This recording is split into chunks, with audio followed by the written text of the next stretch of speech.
Il se trouvait dans la région des astéroïdes 325, 326, 327, 328, 329 et 330. Il commença donc par les visiter pour y chercher une occupation et pour s'instruire.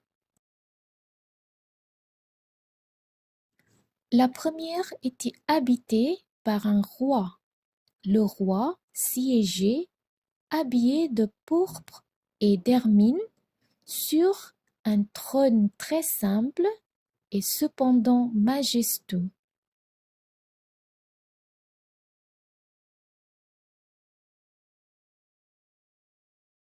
Ah, voilà un sujet, s'écria le roi quand il aperçut le petit prince.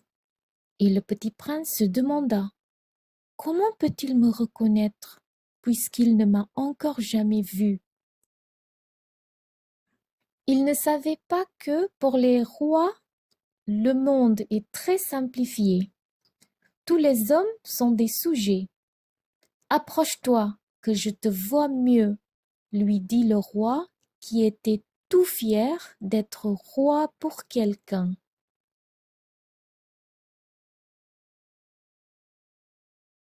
Le petit prince chercha des yeux où s'asseoir, mais la planète était tout encombrée par le magnifique manteau d'hermine.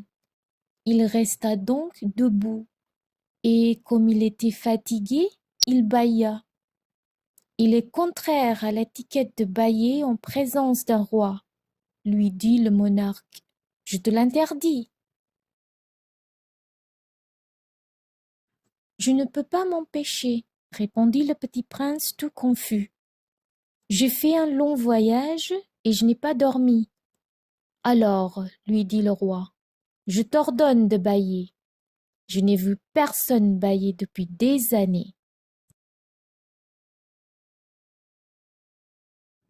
Les bâillements sont pour moi des curiosités. Allons, bâille encore. C'est un ordre.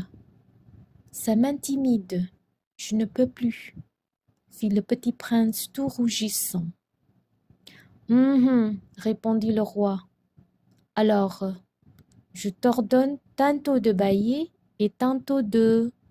Il bredouillait un peu et paraissait vexé. Car le roi tenait essentiellement à ce que son autorité fût respectée. Il ne tolérait pas la désobéissance. C'était un monarque absolu. Mais, comme il était très bon, il donnait des ordres raisonnables. Si j'ordonnais, disait-il couramment, si j'ordonnais à un général de se changer en oiseau de mer, et si le général n'obéissait pas, ce ne serait pas la faute du général, ce serait ma faute. Puis-je m'asseoir? S'enquit timidement le petit prince. Je t'ordonne de t'asseoir, lui répondit le roi, qui ramena majestueusement un pan de son manteau d'hermine. Mais le petit prince s'étonnait. La planète était minuscule. Sur quoi le roi pouvait-il bien régner? Sire, lui dit-il, je vous demande pardon de vous interroger. Je t'ordonne de m'interroger, se hâta de dire le roi. Sire, sur quoi régnez-vous? Sur tout, répondit le roi avec une grande simplicité. Sur tout? Le roi, d'un geste discret, désigna sa planète, les autres planètes et les étoiles. Sur tout ça? Dit le petit prince.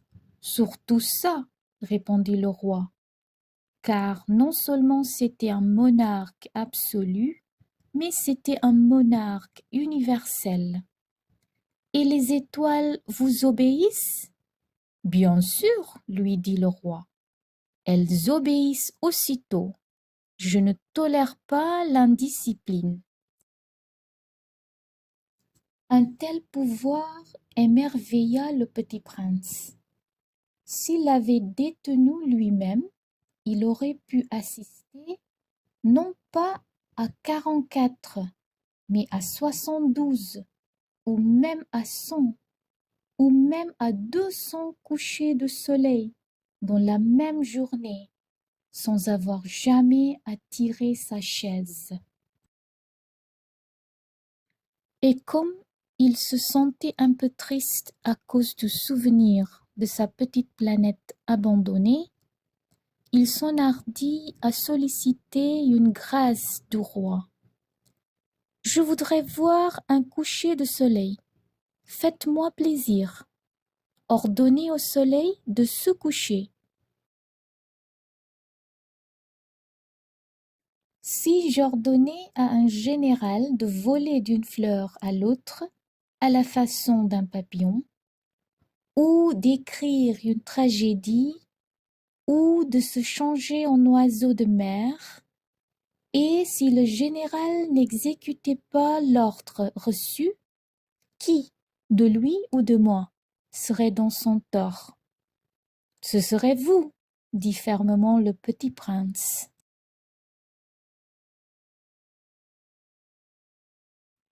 Exact.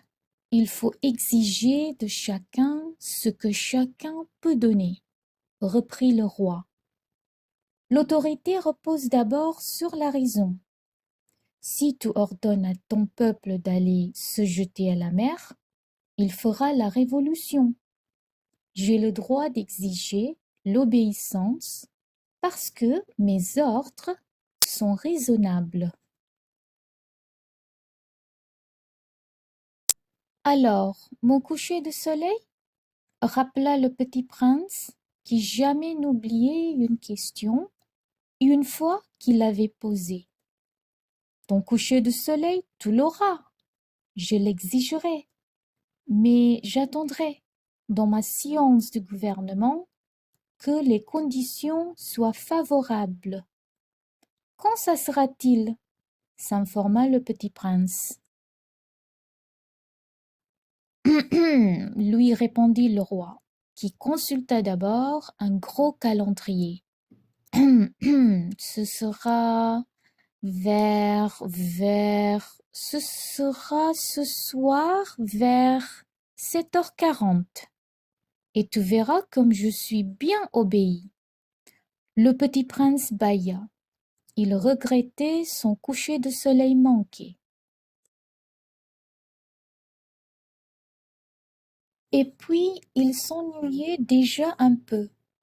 Je n'ai plus rien à faire ici, dit-il au roi. Je vais repartir. Ne pars pas, répondit le roi qui était si fier d'avoir un sujet. Ne pars pas, je te fais ministre.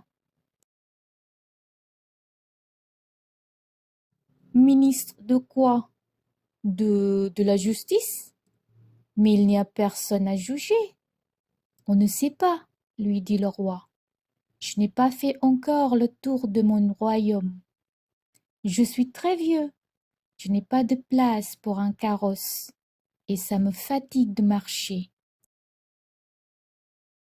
Oh, mais j'ai déjà vu, dit le petit prince, qui se pencha pour jeter encore un coup d'œil sur l'autre côté de la planète.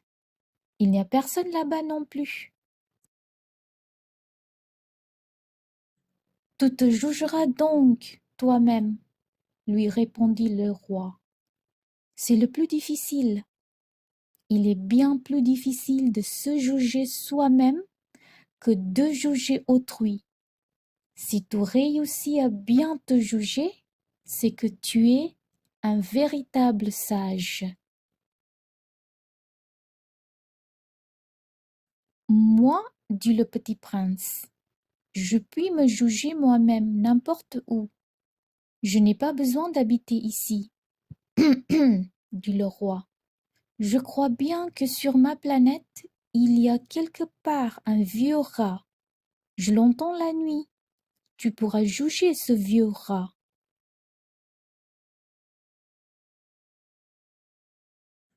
Tu le condamneras à mort de temps en temps. Ainsi, sa vie dépendra de ta justice. Mais tu le gracieras chaque fois pour l'économiser. Il n'y en a qu'un. Moi, répondit le petit prince, je n'aime pas condamner à mort, et je crois bien que je m'en vais. Non, dit le roi. Mais le petit prince, ayant achevé ses préparatifs, ne voulut point peiner le vieux monarque. Si votre majesté désirait être obéie ponctuellement, elle pourrait me donner un ordre raisonnable. Elle pourrait m'ordonner, par exemple, de partir avant 1 minute. Il me semble que les conditions sont favorables. Le roi n'ayant rien répondu, le petit prince hésita d'abord, puis, avec un soupir, prit le départ. « Je te fais mon ambassadeur !» se hâta alors de crier le roi. Il avait un grand air d'autorité. « Les grandes personnes sont bien étranges, se dit le petit prince en lui-même durant son voyage.